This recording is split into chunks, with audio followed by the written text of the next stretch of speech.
neighbor. I'm Ariela Allen. And I'm Sydney Gladwell. Diversity and inclusion is in the air. Today I speak with Cashae Cook, the Diversity, Inclusion, and Community Engagement Police Officer, about her new role and responsibilities within the Boone PD. Then I speak with Sequan, Patterson, and Jemiah Williams, advocates and visionaries for App State's multicultural community. So join us as we say, Hi, neighbor.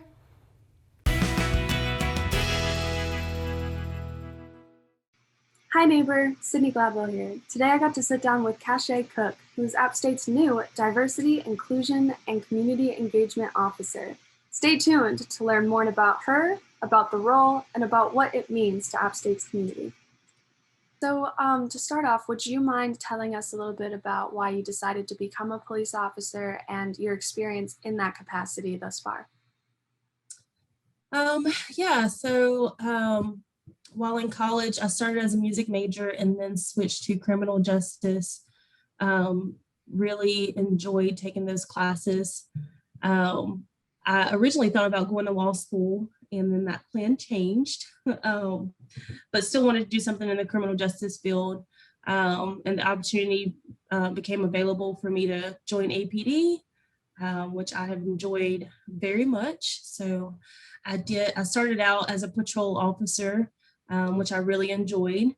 But now I am the Diversity and Inclusion and Community Engagement Officer. So that entails doing a lot of community engagement and recruitment for our department, as far as making sure we have a diverse applicant pool and things like that. Yeah, so I know it's so exciting. You are App State's new Diversity, Inclusion, and Community Engagement Officer. What does that role mean to you, and what precedents are you hoping to establish for the future of this position? So to me, I think the position is very important, especially with the current climate in society in regards to policing. Our department's very progressive, so I'm appreciative of that. Our chief has great leadership with requiring and encouraging us to do community engagement and things like that. But I'm hoping to set a tone of focusing policing back into community engagement, community policing versus just strictly law enforcement.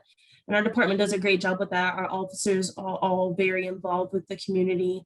But we have our new police development program where we're pushing out new officers every year, tons of new officers. So that's a great opportunity for us to train new officers to be focused in community engagement, and then send them to other departments to also set a new atmosphere for those departments. So my precedent, I really hope that, for one, we can have a diverse applicant pool, which will require us to kind of recruit off the mountain and some things like that.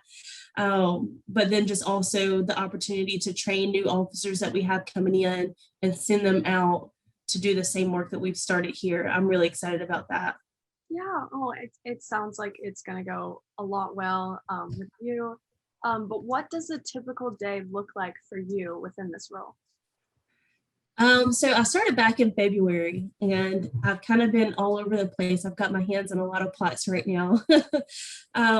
So typically, depending on what events are happening on campus and things like that, typically I'm Monday through Friday, 8 to 5, which is a huge change from being on patrol. But I engage in lots of meetings, helping with policies and things like that, engagement with the community. But I also try to take a chance to get out on campus, get out on foot, walk around, hang out with students, engage with them, also engage in critical conversations in regards to policing, which is very important to have the opportunity to be open with that. So a typical day for me is meetings and playing around, hanging out with students and things like that. Is there anything that's happened since you assumed this role in February that you look back on as kind of, an exciting or fun or even heartfelt moment?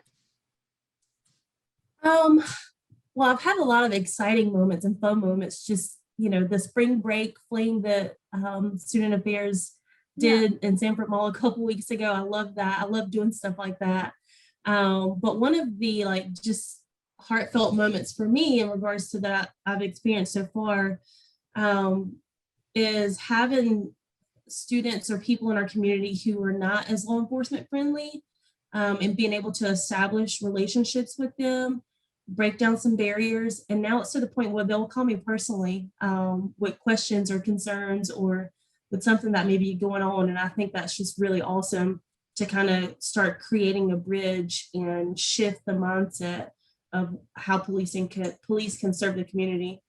Yeah, no, that's amazing to be, that kind of influential person that people can call in the community. Within this role, is there anything you look forward to helping, changing, or experiencing in App State's community? Yeah, so there's been several times where we've heard students say, we don't feel safe, or we're not comfortable, or when a police officer walks up to me, I immediately think I'm in trouble, and that sort of thing. So I'm really looking forward to changing that, right? Changing that perception. And I do that by just going and having conversations with people. There's a group of students a few weeks ago who were on campus, and they had a big boom box, and they're dancing and got music and food, and I thought it was great. And I walked up and they're like, "Oh no, we're in trouble." I'm like, "You're not in trouble. I come to dance with you. Like, let's party." So that's something I really look forward to, is just kind of breaking down that barrier of students feeling safe on campus. For sure, we want that. So we need to have conversations of what makes you not feel safe, what can we do to change that, and that sort of thing. But then also just kind of breaking down that when you see me in uniform, it doesn't mean I'm here to enforce the law strictly. I think changing the mindset and the atmosphere of policing to be focused on community engagement is going to be awesome. So that's one of the things that I'm looking forward to changing and seeing a shift with the campus and the community. It's just more of a relaxed, informal relationship between law enforcement and the community we serve. I'm really excited to see you in this role, to see what it does for the community, the impact it's going to have on students and everyone surrounding. I am really excited for you. I'm excited for the community. And I just want to say thank you so much for lending your time to App TV and Hi Neighbor. It was a real pleasure talking to you, and I hope you have a great day. Thank you so much. You have a great day as well. Well, there you have it. Be sure to keep an eye out for Cashae on campus and in the community. Stay tuned to learn about more interesting stories here in the High Country. Bye, neighbor.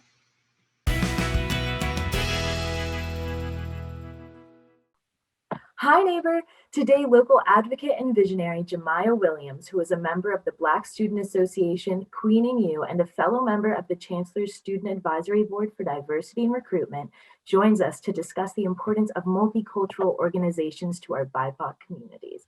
Hi, Jemiah. Welcome to the show. We're so happy to have an advocate such as yourself on today to provide insight into the importance of multicultural organizations at a PWI, or primarily white institution like App. Let's start by having you tell us a little bit about yourself and your involvement on campus. Yeah, first off, thank you for having me. I'm so excited for this.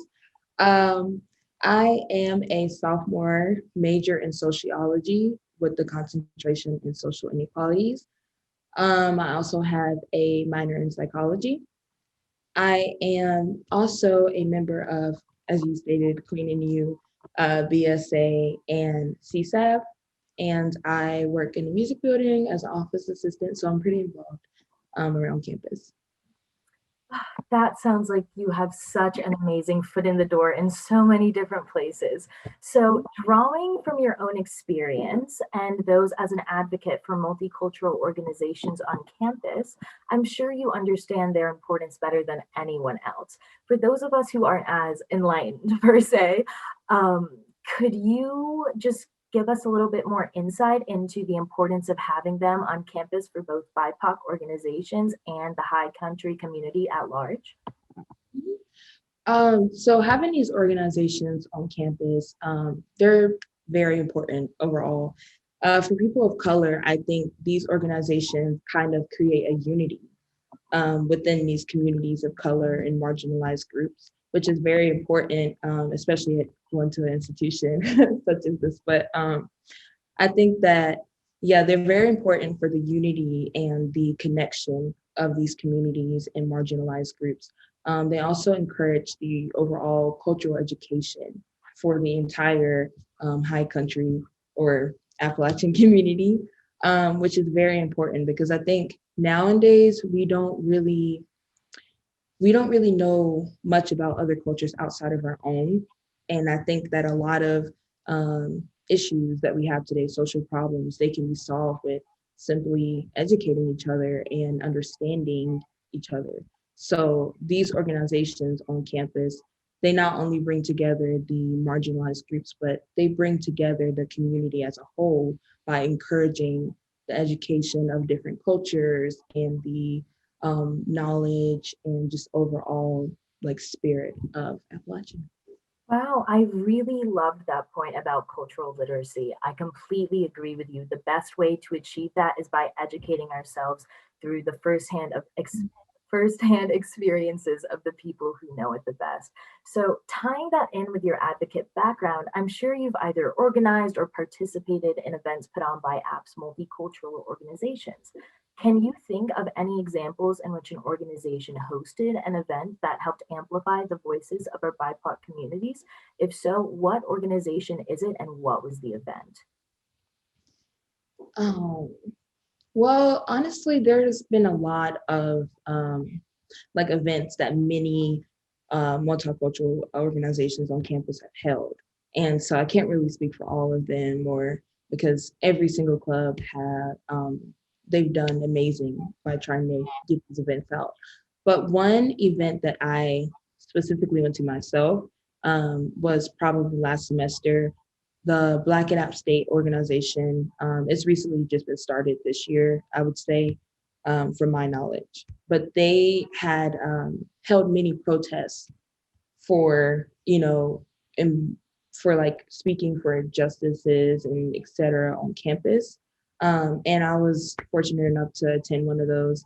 And it was really awesome because a lot of it was just speaking to mainly the leadership at Appalachian and a lot of like the voices that were there. We all came together and just talking about how we want change on campus and the demands that were released earlier and that people signed.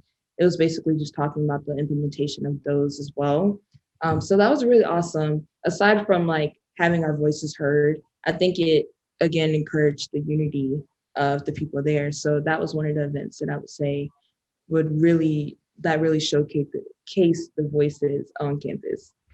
Wow, Jemiah, I loved those firsthand observations of all these events. I think they really showed through your personal experience the impact these multicultural organizations have on BIPOC communities. I know you mentioned you're part of BSA, CSAB, and Queen and You. For those of us unfamiliar with those organizations, could you give us a brief description of what they are? After doing so, could you also explain how your membership in each organization contributes to building a community for minority groups at App? Yeah, so I am a member of Queen and You and BSA as well, but I am more active in Queen and You than I am BSA due to like just different things this year. But for Queen and You, I can say that it's mainly an organization that encourages the unity, community service, and overall education for African American women and women of color. And it basically just encourages women empowerment and kind of teaches us about different things that are going on, within the world for African American women and women of color.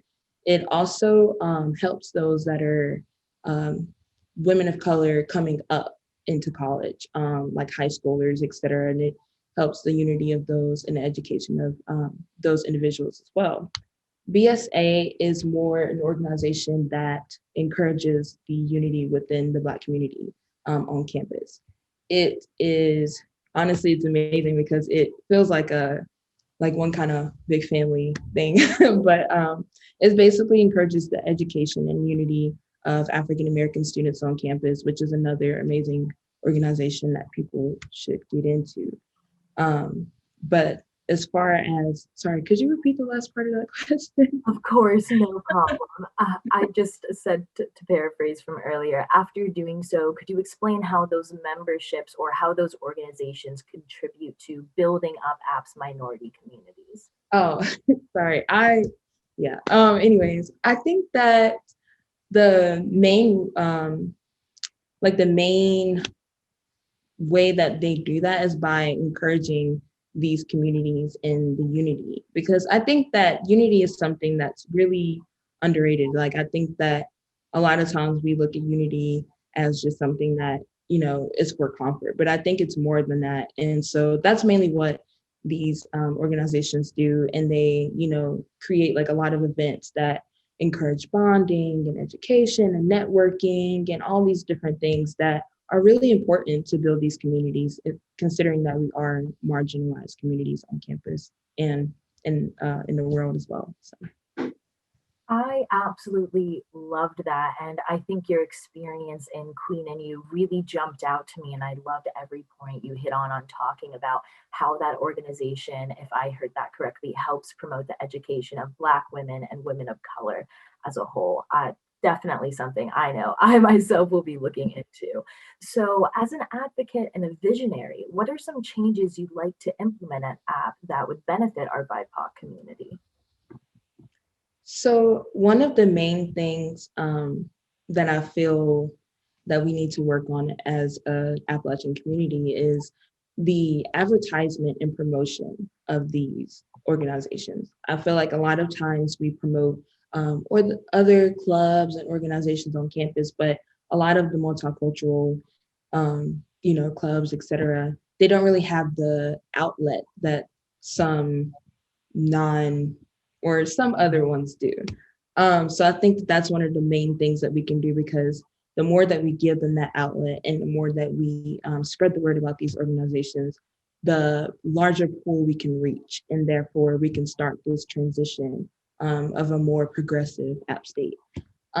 So that's one reason. I also want to encourage the transparency and the communication between the leadership at Appalachian and these more multicultural clubs. I feel like there's kind of a distance in between, and so it doesn't allow for a lot of communication about the things that are going on campus, and that's part of why we have CSAB as well, to kind of bridge that gap. But I think that a lot of it can be more direct towards those organizations, so a lot of the needs for these marginalized groups can get met, and they can start to improve a lot of things on campus as well. So those are the main two things that I would change. There are also other like macro and micro things that I'm pretty sure a lot of students of color could come up with as well. But for me, I would like to see those first two steps happen, and then other things we can communicate and change together. Gosh, Jemiah, I always enjoy speaking with advocates such as yourself and find your drive to implement inclusivity incredibly inspiring. For students as eager as I now am to get involved, what are a few organizations they should reach out to do so? Wow, there's so many. I mean, like there is the NPHC. I might have said these names wrong, so I don't mean to like get any of these incorrect. But that's more so like for the African American and people of color, like fraternities and sororities. And I think that's important because a lot of people don't really know about those, especially people of color. There is ASA, Asian Hispanics or Asian Student Association, sorry, Hispanic Student and Latin Student Association. Like a lot of those things are here for like on campus that a lot of people don't really know about. And excuse me again if I pronounced any of those incorrectly.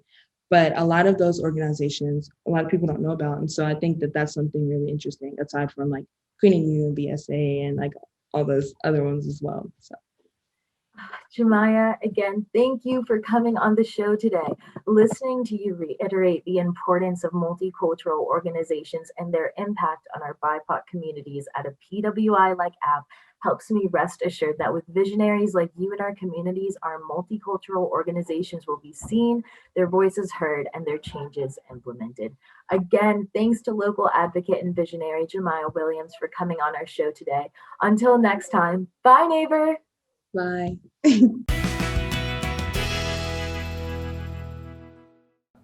That's all for our 10th episode of Hi Neighbor. Only a few more episodes are ahead of us this season, so we hope to see you right back here next week. Be sure to follow us on Facebook, Instagram, and YouTube at App TV for more student-made content. See you next Tuesday at 10 a.m. Until then, bye, neighbor!